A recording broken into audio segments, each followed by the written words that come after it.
are not done yet. Right. So we want to interview you.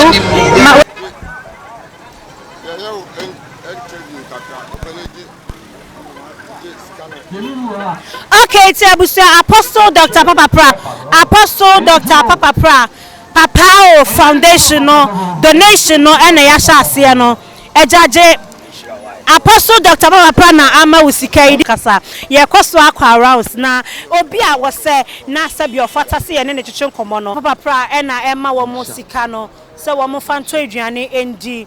Na wamu pese omu ye ejuma enti omu nya baby omu beti omu be ye ejuma aka ebe ye omu depa papa Apostle Dr. Papa Pra ebe ma obibi ma wo de adidi enne won sam a wo kan no yate yo mama ye fra o say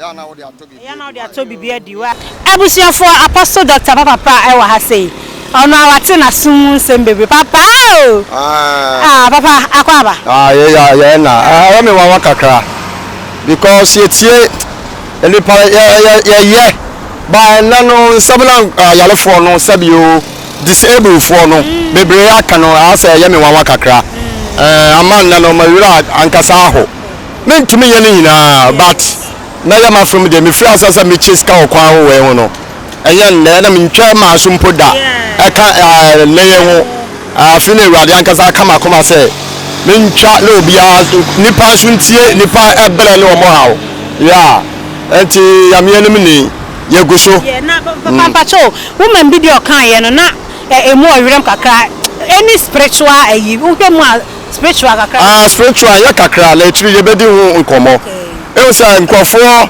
ba ennan no samiense na be group ye no omina the same family omina yale ba the same thing enti no bibi ho yentime diska se e wodwom ha ya tiri ye bedi nkomo amani panso ate obi o pese obeboa no o pese obeboa yalefo no ana sabi disabled fo no a eye problem obetumi aba abeboa Papa Pra Foundation no problems so ahodin betumi ahodin ni won so woda fam pa bota yichi yeah papa ye da se bebre Nyankopon hira abusia Apostle Dr. Papa Pra e na yete no enka na empani se